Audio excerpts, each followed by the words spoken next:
Okay, everyone, we welcome Collin Morikawa to the interview room. Collin, the current reigning Open champion, I'm sure you never get tired of hearing that. You played here in Scotland last year before heading down to Royal St George's, and you said at the time then that playing here really helped you ahead of that week. Do you feel it could do the same heading into St Andrews? Yeah, especially with what I've heard. You know, obviously I just showed up last night after the JP McManus Pro-Am, which was amazing. But what I've heard about this course is that it's firm, fast, there's some new bunkering, and it's just going to be a lot tougher test, apparently, from what I've heard. So I think that's only going to prep me even more. I think I've made the right adjustments club-wise, hopefully, from last year's experience, and hopefully put that aside and just get ready to be creative and learn how to play some golf out here. And this is obviously the first tournament that's co-sanctioned between the PGA Tour and the DP World Tour. You're the reigning European #1, as well as being a PGA Tour member. How does it feel to sort of be here with the two tours together in Scotland? Oh, it's amazing. It's cool to see the two tours come together and make this alliance, especially what Jay and Keith Pelley have reiterated over the past few weeks. It's cool to see kind of, you know, me being able to play both the DP World and the PGA Tour, see kind of just people behind the scenes kind of come together and put everything together to make it hopefully one of the best weeks we see all year. I think it's one of the best fields we're going to see other than, you know, the majors aside. And that's what we're here for, right? We're here to play against the best players in the world. I think when you see 14 of the best 15 players in the world, that's what gets us excited. And I know the fans are going to be great out here. They were great last year, even in the freezing cold. So, you know, I'm very excited for the next 2 weeks to come. Thank you, Collin. We'll go to some questions from the floor. Anyone would like to raise their hands? Over behind you, Charlie. Collin, you just mentioned merging both tours, PGA Tour and European Tour. Are you ready to plan your future event, for example, coming to Europe to play European Tour event, DP World Tour event, like you plan to play on PGA Tour, or is it difficult? Well, you know, the past 2 years I've been a DP World Tour member, and I have been able to plan out some events to come over here. So yeah, I mean, I don't think anything has changed. I think obviously with the future announcements of how the PGA Tour might kind of roll out and our season turning into possibly a January through August season, it could give me some more opportunities to play some other events out here. But like I have the past 2 years, you know, that's what I've been doing. I've been kind of planning out my schedule to say, you know, I'm going to play this event. You know, earlier this year I came out and played in Abu Dhabi and Dubai. So, you know, I don't see that changing for any reason as of now. And we'll go to Sean at the back. Looking back at this last year, how important was it to winning the Open, playing here first? I mean, I seriously owe everything to this week. I think the event before this for me last year was, I think, the U.S. Open, right, at Torrey, and my game felt as good as it had been throughout the entire year. And then I came over here, and, you know, it was a little windy, but nothing crazy. And I was hitting 9 irons to edges of the greens, and it just wasn't acceptable. And, you know, sometimes I'm right and sometimes I'm wrong. I always like to think I'm right, but that's never the case. And I just kept complaining to JJ that, like, my irons felt terrible. And I couldn't explain why. I just couldn't hit the ball in the center of the face.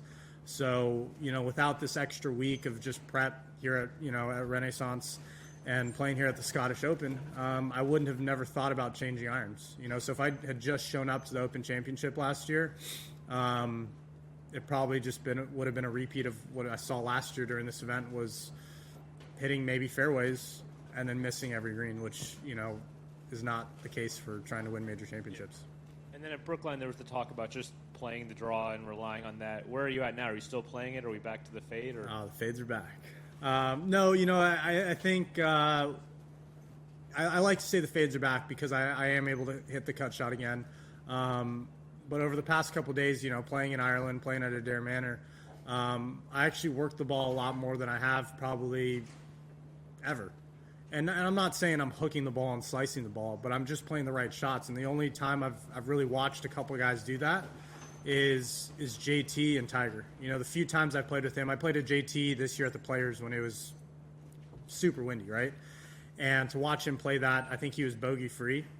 He had full control of his golf ball. He worked it both ways. And then the few times I've played with Tiger, even though, you know, this is kind of the older side and the end side of Tiger's career, he worked the ball when he needed to, right? He played the right shots. And I think the past 2 days, like, I kind of got in that mindset of, like, I'm just going to play the right shot and play the percentage shot. So it's been cool to be able to have control of that ball, kind of work both ways, because out here, I think you're going to need it. Okay, we'll go Ivana and Martin here and then move to this side. Hi, Colin. You talked about your scheduling there. How important does the Scottish Open rank in your calendar year outside of majors? After last year, really high up. You know, why change it, and why try and change it up from what happened last year? I think it gave me good prep. It got me out here to Europe. Obviously, with the time difference, that's a big thing for us of just getting used to it. But it's also with the different type of grass out here, the different green speeds. And then when you see a field like this, you know, you want to be a part of it. You know, I can't see why you wouldn't want to be a part of something like this. And anytime you're playing kind of the country's open, right? I was able to play with Bob McIntyre last year, and the fans they're crazy in a good way because they love the game, but they appreciate just us coming out. And anytime you're able to be a part of that and just enjoy the fans as much as they're enjoying you, it's going to be a good time. So, you know, I knew I was going to play this event early on, no matter, you know, this alliance or who was going to come. Like, I was going to show up here, and yeah, you know, hopefully it's going to continue to keep getting better. Okay, so Martin down front. Colin, before you had your bowl of cereal a fortnight ago, you put to bed rumours about live golf. I mean, how frustrating was that at the time, you know, before you took that action, and how important is that not to be a distraction leading into next week in particular? Yeah, I mean, it's just funny that, you know, you could wake up one day and your life completely change. My life didn't change at all. I just woke up to people saying I was going somewhere when I obviously wasn't, so you had to shut it down. I think we all listened to Billy Horschel and what he said yesterday. It is frustrating. Someone, you know, that's 25 years old, right? I've done this for 3 years. All I've dreamt about is the PGA Tour, winning majors, winning tournaments, playing against the best in the world, you know, being here together.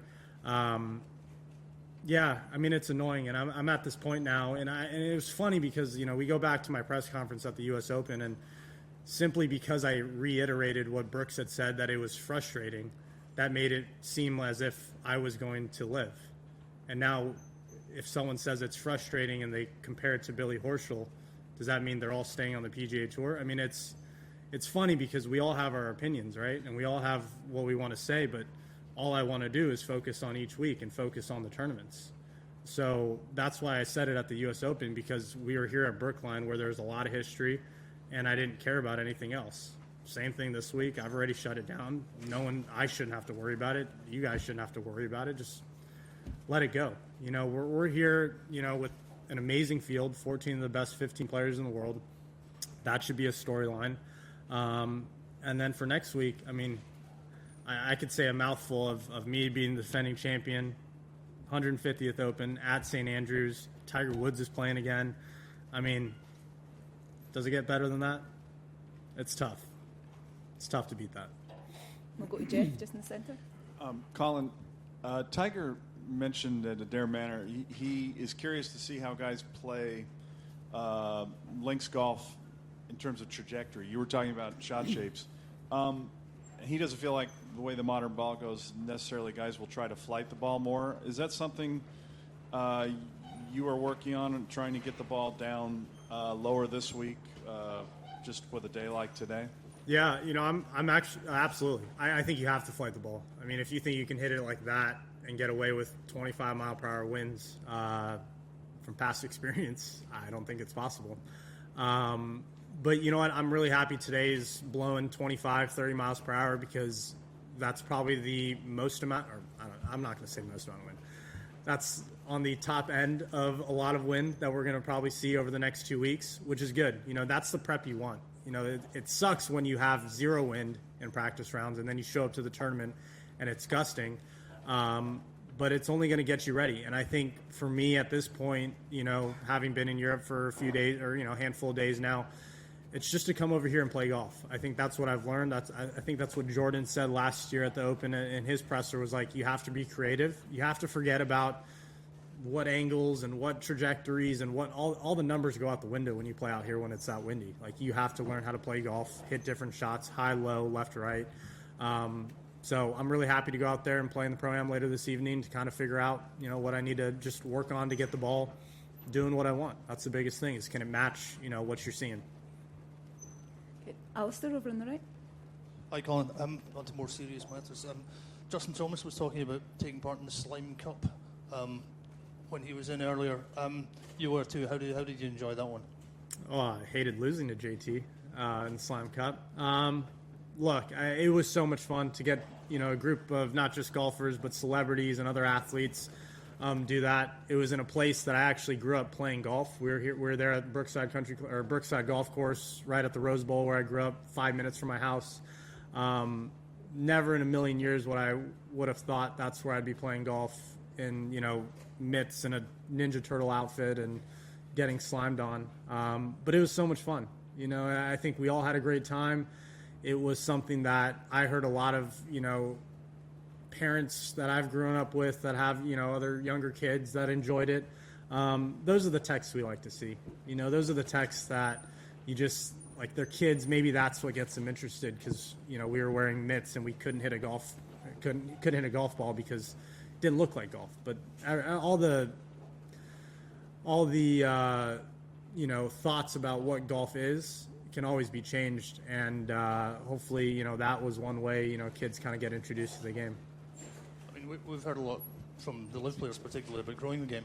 Do you see that as a kind of entry-level drug? The Slime events, Cup? Sorry? Are you talking about the Slime Cup? Yeah, stuff like that. You know, there's stuff that, you know, it's a lot more fun for the kids would be drawn to. Yeah, I mean, look, as a kid, I didn't like watching golf. I mean, it, you know, you get to see a couple shots and it just is whatever.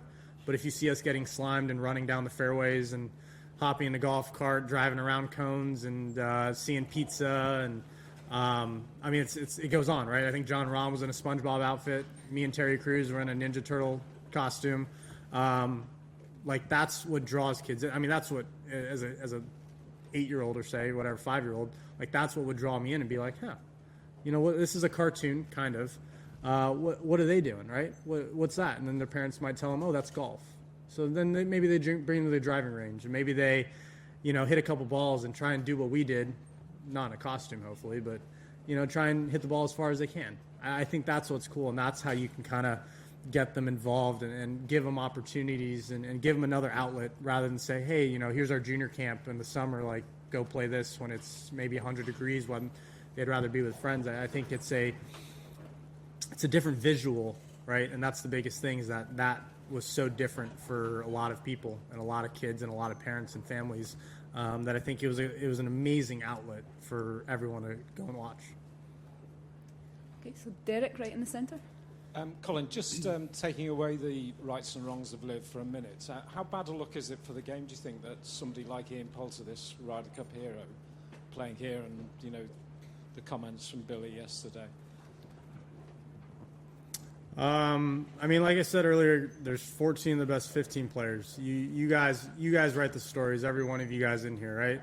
And you guys can write the stories about anyone else. I think we hear a lot of stories about players that are here that come to these press conferences, but you guys maybe don't write stories about other people that are interesting. Every single player out here, like Billy said, every single player, every single member on the PGA Tour, every single member on the DP World Tour has a story, right? And sometimes guys don't want to share their story, but sometimes they do. And I think it's your guys' job to go out and find these stories that are interesting, that might bring in maybe, you know, obviously we're in Scotland, so you guys might write about Scottish players, but, you know, when we're in other events, like, find things that guys might have ties to. I think when it comes to talking about Ian Poulter, I think we have many other stories that we can talk about, right? I mean, there's a handful of players that are coming from LIV that are playing this week, but I don't think that should be our focus. I mean, I'm sure Robert McIntyre is going to be a very big story this week, but there are a lot of other guys, you know, not just ourselves. Like, yes, we get a lot of the attention, you know, sitting up here playing well in the world, but who says, you know, guy number 30 in the world might not be one of the best stories that we've never heard of. You know, maybe just because he hasn't shared that or he hasn't had that opportunity to share. So, yeah, there's that. Go to Alex over on the left. Hey, Collin, when Keith Pelly and Jay Monahan announced the expansion of the strategic alliance between the two tours, could you, I don't know how much you know about this, but could you tell me what you see as a benefit as a PGA Tour member to this new alliance? Yeah. Well, I mean, I think I can talk to it as a dual member, right? I think we always talk about opportunities, right? And the more opportunities, the better. I think if you look at the past and you look at previous players playing on the European Tour, there was no really direct way to get to the PGA Tour. And if you look at what the DP Tour represents, I mean, I get it. You know, we grew up in the U.S. and you sometimes think in a bubble, and this is everything, right? This is what we have right here in the United States. And you get a few international players, but when I first was coming over here and playing what was then the European Tour, you see the quality of golf and you see the quality of players. I mean, I'm not saying it might not be the depth of what we have on the PGA Tour, but some of the guys up there, you say, yeah, these guys could definitely play on the PGA Tour, but they've kind of been stuck maybe on this one little route on the DP World Tour that they just couldn't get out of, right? And the only other way was to keep winning multiple times, get to the top 50, play in the WGCs, which are no longer really a thing other than the match play event in, I guess, China, and then playing in the majors and having to play well there, right? So I think when you look at this alliance, it gives opportunities around the world. And I think as the PGA Tour, that's what we want to do. We want to have the best players around the world, not just the best players out of the United States. So just to follow up, basically from a PGA Tour standpoint only, the fact that you'll be able to have better players coming into the tour from all over the world is the benefit, or is there another benefit that you can see? I mean, I haven't really given it enough thought. I mean, I can't speak on, I'm not the PGA. I mean, I guess we are the PGA Tour, what Billy said. I am the PGA Tour. I'm one of the PGA Tour. Look, I haven't given enough thought. That's my first initial thought of, like, we all keep talking about we do want to play against the best players in the world. And when you have a field that is able to be put together of the best players in the world, we love being there, right? So if it gives a couple more guys an opportunity to make their name and create their story on growing up the world rankings, like, so be it, right? I think when it reallocates everything, at the end of the day, I just want to see the best players in the world. That's where I want to be. Okay, we'll take a final two questions. Swami here and then Bernie. Collin, you were in college not too long back, just 3 years ago. And when you were playing college golf, the dream was always to get out of the PGA Tour, win big titles, and hopefully a bit of money too. I'm not going to ask you, why some others have done that. But if you had been in college right now, and this kind of a thing came, because it wasn't too far back, what would you have done? Would you have sacrificed the PGA Tour dream, something that you grew up with as a kid and through college, and say, okay, I'm getting tons of money there, but I'll now win a tour event, or I may not get to a major. I mean, I know it's a hypothetical question. If you were faced with such a dilemma, what would you have done? Oh man, I love hypotheticals. Don't we all? What if this? What if that? Yeah. I would have stayed on the PGA Tour. I can't give you the certain answer, but that's my gut answer, and that's what I just said right now. I went to school for 4 years, and I got my degree. Not because my parents forced me, but because academics were important, right? I went to UC Berkeley, one of the best colleges around the world, public universities especially, and grinded it out. Wasn't easy, got my business degree. I mean, I lost in the Korn Ferry playoff between my freshman and sophomore year. Felt like I was good enough, after my sophomore, after my junior year. Maybe I wasn't, Tiger, Jordan Spieth, these guys that made waves, but I felt like my game was good enough and consistent enough to go out here. But, from a very early age, just because some person did this or some person did that didn't mean I was going to do it. And like college, I had my sights set on the PGA Tour. I had my sights set on getting my degree, accomplishing it for myself, right? And at the end of the day, I think I wanted to go out there, and I was prepping in college to play on the PGA Tour. I get it. Things can change, and I get it. There are other, we'll call it opportunities or other influences out there in the world that give you some other route to go. But, you know, I think where I was at in college, I was going to be financially okay with where I was going to be. And, shoot, I just wanted to win whatever that first tournament was going to be, which happened to be, you know, RBC Canadian Open that summer. So, yeah. Do you feel more complete? I mean, you're asking me a hypothetical. No, now it's a reality. Now, Are you feeling more complete now that you've done what you wanted to? well, I mean, I've only checked off a little skim of what I wanted to do. We're only 3 years in. Thank you, Colin. Okay, to Bernie in front. Colin, just on the back of probably Alex's question, and with this sort of special theme going at the moment, how special would it be for a rank and file European Tour player to be presented with a PGA Tour card this Sunday night? How do you sort of measure that? I mean, when I won my first event, even though, you know, I think I had earned my card for the next year, the emotions are amazing. And, you know, I think what we, you know, I maybe I've read it, maybe I've heard it. I don't know what everyone's goals are in life, right? Maybe for some European Tour players, it's to make it to the PGA Tour. The United States is a long ways away, and I know that from 5 days ago when, you know, sleeping was hard. You know, an 8-hour time difference is not the easiest thing, and I get it. People have families, so for some, I know a lot of the younger guys, I think, would be ecstatic about it. You know, some of the other guys, maybe they would want to, maybe it's a trial period to see what they want to do. Everyone's got different goals in life. Everyone's got different priorities. I think at the end of the day, the PGA Tour is the pinnacle of golf, and it always has been. And to know that you have at least gotten there, maybe for a DP World Tour player to get there, knowing that, you know, at the end of the day, when they tell their grandkids, you know, I had my card, it would be a really cool little piece of history to tell that. So I think for anyone, it would be very special. Okay, we'll wrap up with the final question from Joy on the left. Hi, Colin. The number one question about being the number one, that is, you came so close to it, a few holes away from being the world number one. How frustrating was that you couldn't do that, and how much of a motivation that gives you now? Yeah, I think that, you know, might have played a factor in how I was performing at the beginning of the year. You know, all I cared about, or not all I cared about, that's a lie. What I cared about was trying to get to number one in the world. You know, I've heard different players talk about this, and I've kind of paid attention to it. And, you know, where I'm at now, you know, Scotty's built a gap between us. And I just want to get back in the winner's circle, you know, and that's what it was like since I've turned pro, and it hasn't changed. But when you know you're on the grasp, or when you're on the cusp of something and you're so close to that, you know, sometimes that kind of jumps precedent to what you really need to focus on, right? And I was so focused on hitting that perfect cut and hitting these shots that I knew that could get me to number one in the world that it kind of took over rather than me just playing golf.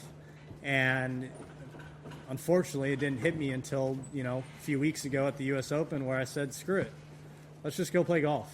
Like, that's what I did. And the amount of college, like, swing videos I watched were endless. And I think it didn't just show me, you know, how I swung it back in college, because, yeah, maybe I would want to swing it like that. But it made me get back in that mentality of just like, I want to be here. I want to compete against these guys, and I want to beat every single one. Doesn't matter what I'm ranked in the world. I mean, when I was 1,000 in the world coming out here, I still believed I could be number one. I still believe that I could beat all these guys.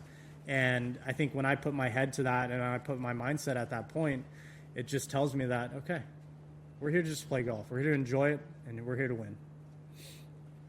Okay, thank you, Colin. Thanks, Good guys. luck this week. Thank you.